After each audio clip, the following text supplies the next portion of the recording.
Good morning and welcome back to my channel पर वापस लौटने के लिए आप सभी का हार्दिक स्वागत, हार्दिक अभिनंदन।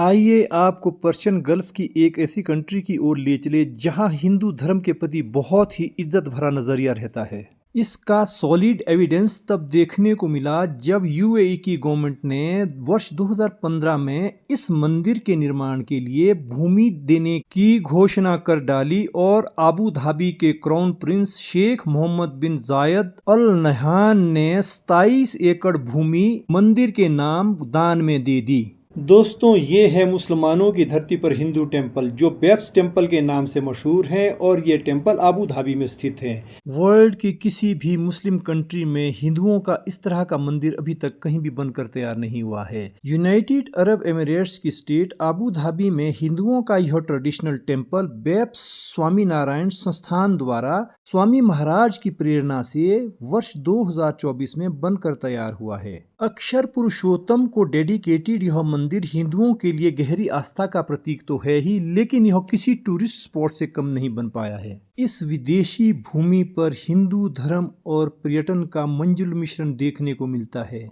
जिसे हमारे हृदय को कहीं न कहीं सुकून मिलता है। बता दें कि वर्ष 2024 में इस मंदिर का उद्घाटन समारोह लगातार 12 दिन तक चलता रहा, जो फेस्टिवल ऑफ हारमोनी के नाम से जाना जाता है। 14 फरवरी 2024 को वैदिक मर्यादाओं के अनुरूप बेब्स के स्पिरिचुअल लीडर महंत स्वामी महाराज द्वारा मंदिर की प्राण प्रतिष्ठा करवाई गई। इसी दिन दोपहर के बाद भारत के प्रधानमंत्री नरेंद्र मोदी ने महंत स्वामी महाराज और यूएई के minister of tolerance and coexistence Sheikh Nahyan bin Mubarak Al Nahyan की उपस्थिति में यह मंदिर जनता को समर्पित किया। 108 फुट ऊंचे और 262 फुट लंबे और 180 फुट चौड़े इस मंदिर के निर्माण में उत्तर राजस्थान के पिंक सैंडस्टोन और इटली के मार्बल का प्रयोग किया गया है।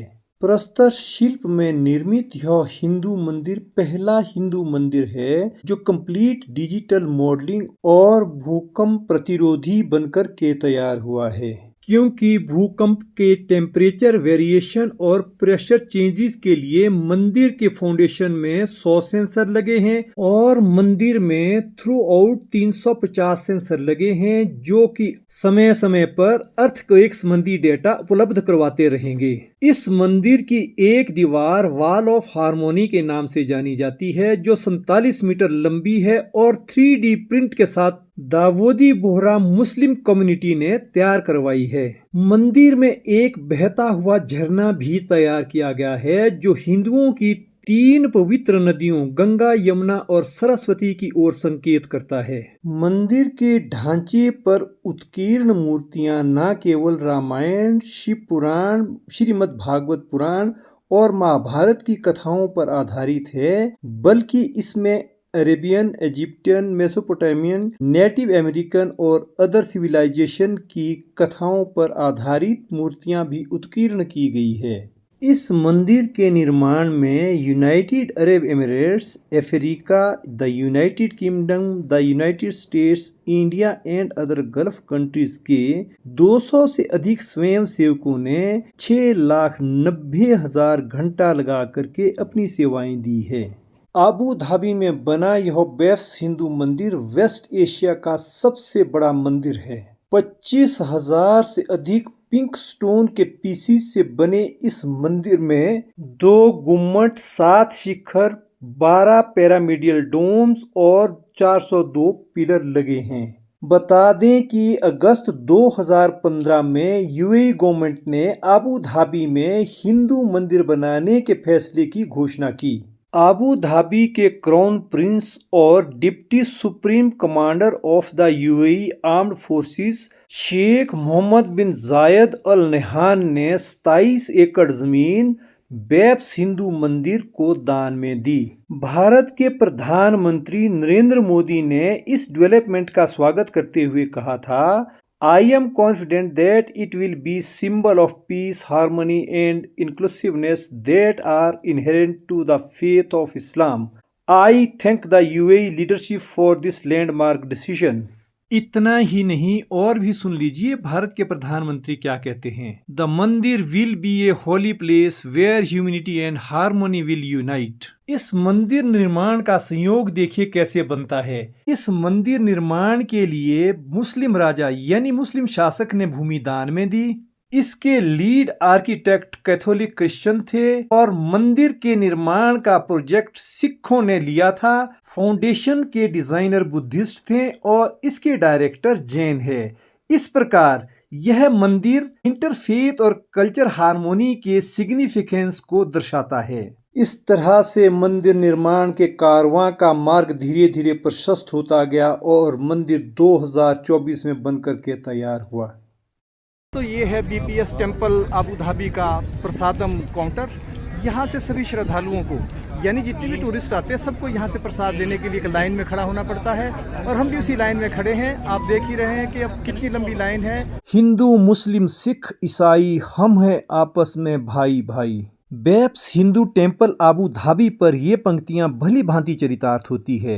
यह एक ऐसा प्रसादम काउंटर है जहां पूरी विश्व बिरादरी के लोग प्रसाद लेने के लिए पंक्ति में खड़े होते हैं। खास तौर से हम और वेदा दोनों ही बड़े लकी रहे कि हमें प्रसाद मिल ही गया, क्योंकि हमारे पश्चात प्रसाद बिल्कुल खत्म हो गया था। बीपीएस टेम्पल आबू धाबी का ये जो फाउंटेन आप देख रहे हैं, ये हूबहू इंडोनेशिया के बाली के पैटर्न पर तैयार किया गया प्रतीत होता है।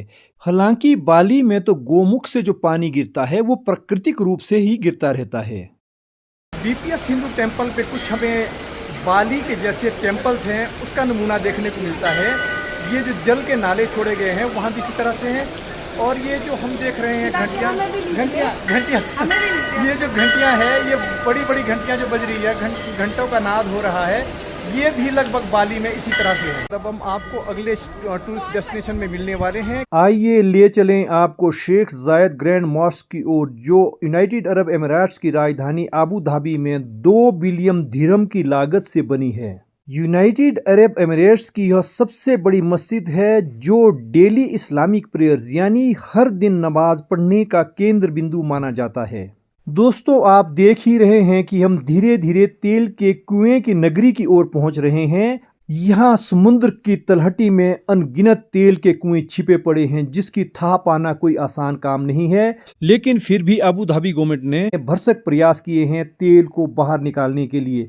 यही कारण है कि आबू धाबी में पेट्रोल 50 रुपए प्रति लीटर कहीं भी मिल जाता है। बता दें कि आबू धाबी में टोटल इलेक्ट्रिसिटी पावर पेट्रोल से तैयार की जाती है, अर्थात जो भी बिजली आबू धाबी में दिखती है या देखी जाती है वो टोटल पेट्रोल के आधार पर तैयार होती है।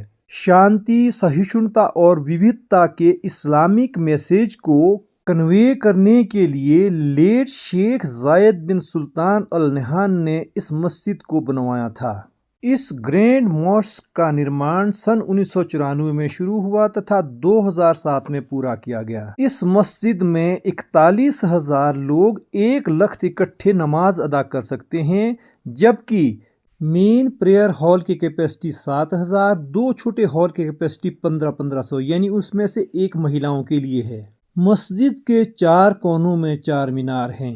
फ्लोरल डिजाइन के साथ मस्जिद की कोर्टयार्ड एरिया 17,000 स्क्वायर मीटर है, जो विश्व में मार्बल मोज़ेक का सबसे बड़ा उदाहरण माना जाता है। इस मस्जिद में 82 डोम्स हैं और 1000 कॉलम्स हैं और इस मस्जिद में जाने के लिए 3 बेस बनाए गए हैं। सनद रहे कि किसी भी मस्जिद में डोम्स की अलग ही पहचान होती है, यानी डोम्स का एक अलग ही महत्व है। हॉल में अदा की जा रही नमाज या हॉल में किसी भी तरह के डिस्कशन की जो आवाज़ें हैं वो डोम इको होने से रोकते हैं, और इसके अलावा डोम बाहर से पड़ने वाली सूरज की रोशनी को एकदम हॉल में या अंदर वाले एरिया में आने से रोकते हैं। केवल प्रकाश मात्र ही अंदर तक पहुंच पाता है। इसका साइंटिफिक रीजन यह भी बन पाता है कि डोम्स बाहर से पड़ने वाली सूर्य की किरणों को सीधे अंदर प्रवेश नहीं करने देते हैं, बल्कि सूर्य की किरणें डोम्स के इर्द गिर्द ही घूमती रहती है और अंदर केवल प्रकाश ही प्रकाश पड़ते रहता है। मस्जिद की साज सज्जा के लिए शैंडलियर को लगाने का खासा प्रचलन देखने में आता है। किसी भी मस्जिद में वैसे तो शैंडलियर उसकी शोभा को चार चांद लगा देते हैं, लेकिन इस मस्जिद में लगे शैंडलियर की एक अलग ही पहचान बन पाती है, क्योंकि इस मस्जिद में जितने भी शैंडलियर लगे हैं उन सभी शैंडलियर में 24 कैरेट सोने की बानी चढ़ाई गई है। मस्जिद की सुंदरता को बढ़ाने के लिए शैंडलियर तो लगे ही है, लेकिन इसके साथ किए गए मिनिएचर पेंटिंग और मिहीन नक्काशी मस्जिद की शोभा को और भी ज्यादा बढ़ा देते हैं। इस मस्जिद के हॉल में दुनिया का सबसे बड़ा ईरानियन कारपेट लगा है, जो 35 टन वजन का है तथा 5627 स्क्वायर मीटर का है। मस्जिद में किला की दीवारों पर 99 गॉड्स यानी अल्लाह के नाम उकेरे गए हैं। मस्जिद में प्रवेश पाने के लिए टिकट रहती है, यह भी अलग अलग किस्म की रहती है। जैसे अगर हम गाइड को लेकर के आते हैं या फोटोग्राफर को लेकर के आते हैं, उनके अलग अलग चार्जेस रहते हैं। लेकिन मस्जिद में जाने के लिए समय रहता है सुबह के 9 बजे से रात के 10 बजे तक, और बीच में जब नमाज अदा की जाती है तो उन घंटों में मस्जिद में जाने की अनुमति नहीं होती है। खास तौर से शुक्रवार की टाइमिंग कुछ इस प्रकार से रहती है। मस्जिद सुबह के 9 बजे से 12 बजे तक खुली रहती है, उसके बाद दोपहर 3 बजे से रात के 10 बजे तक खुली रहती है। इसके अलावा रमज़ान के दिनों में विजिटिंग आवर्स में कुछ और बदलाव कर दिए जाते हैं। मस्जिद की पूरी परिक्रमा करने के बाद हम जब बाहर की ओर निकलते हैं तो इसके पश्चिम छोर पर फोटोग्राफी वीडियोग्राफी करने का एक बहुत खुला आंगन है। बता दें कि इस प्रांगण में नीले आसमान के नीचे किसी भी तरह की फोटोग्राफी की जाने की बहुत सख्त मनाही है। यहाँ मर्यादाओं में और अनुशासन में रहकर ही फोटोग्राफी हो सकती है। गलत तरीके से अनाप शनाप की गई फोटोग्राफी या वीडियोग्राफी तुरंत पकड़ ली जाती है, क्योंकि आबू धाबी में हर जगह हर 100 मीटर के फासला पर सीसीटीवी कैमरा लगे हैं, जिससे एकदम चोरी पकड़ में आ जाती है। इसका लाइव एग्जाम्पल तब देखने को मिला जब इस स्थान पर रजत का अपना पर्स छूट गया था। जब हम अपनी गाड़ी में वापस गए तो रजत को पता चला कि उसका पर्स साथ नहीं है, तो छटपटाए। तो हम दोनों जब वापस आए उस स्थान पर तो हमने देखा कि रजत का पर्स जहां था वो वहीं का वहीं था, किसी ने डिसलोकेट नहीं किया था।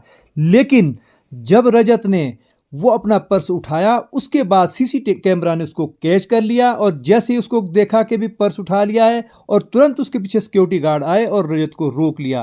रोकने के बाद रजत को सिक्योरिटी के ऑफिस में लेकर के गए और पूछा कि भी आपका ये पर्स है, इसमें क्या क्या बिलोंगिंग्स है। फिर रजत ने सारी बिलोंगिंग्स बताई और पर्स रजत को वापस लौटा दिया। लेकिन इससे पहले उस पर्स की सूचना एक व्यक्ति ने, श्रीलंका के ड्राइवर ने, सिक्योरिटी गार्ड को दी थी। इसके बाद सिक्योरिटी गार्ड ने उस सूचना देने वाले व्यक्ति को सिक्योरिटी गार्ड रूम में पहुंचाया, और उसके पश्चात उस श्रीलंकन ड्राइवर से पूरी आईडी ली गई और उससे पूरी पूछताछ की गई कि तूने एक अनजान चीज़ को हाथ क्यों लगाया और तुमने इसकी सूचना क्यों दी, तुम्हारा इसके पीछे क्या इंटेंशन था। अर्थात हम मोहम्मदन कंट्रीज में पूरी तरह से महफूज है, हमें किसी भी तरह का कोई खतरा नहीं बन पाता है। आबू धाबी ट्रिप पूरा करने के बाद अब हम वापस दुबई बाय रोड जा रहे हैं। आप देखिए कि किस तरह से यहाँ रोड्स कितने सुंदर और व्यवस्थित ढंग से बने हैं। खुले चौड़े रोड हैं, 8 लेन, 10 लेन, 12 लेन रोड है। किसी भी तरह का कहीं भी ट्रैफिक का जाम नहीं है, कोई किसी तरह का गतिरोध नहीं है। आबू धाबी से दुबई तक लगातार इसी तरह की लाइट्स रोड पर रहती है, न किसी तरह के एक्सीडेंट्स होते हैं, न किसी तरह की डकैती होती है। वैसे भी आबू धाबी में और दुबई में, जैसा कि हम पहले भी जिक्र कर चुके हैं, कि हर 100 मीटर के बाद सीसीटीवी कैमरा लगे हैं, जिसमें किसी भी तरह की हरकत पकड़ में आ जाती है तो आदमी को छूट पाना मुश्किल हो जाता है। तो ये लीजिए ना, हम बात बात में दुबई भी पहुंच ही गए हैं। दुबई भी हम समय रहते पहुंच ही गए हैं। आबू धाबी से दुबई के लिए हमें सिर्फ 1 घंटा 20 मिनट ही लगा, जबकि आबू धाबी से दुबई की दूरी 120 किलोमीटर के इर्द गिर्द ही है।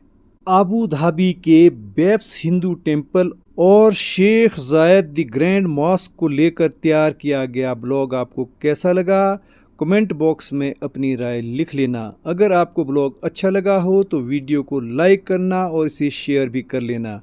जिन्होंने अभी तक चैनल को सब्सक्राइब नहीं किया है वे भी चैनल को सब्सक्राइब कर लें। अगले ब्लॉग में आपके साथ शीघ्र ही मुलाकात होने वाली है, यानी नए कंटेंट को लेकर के आपके साथ मुलाकात होने वाली है। तब तक स्वस्थ रहिए, मस्त रहिए। जय हिंद।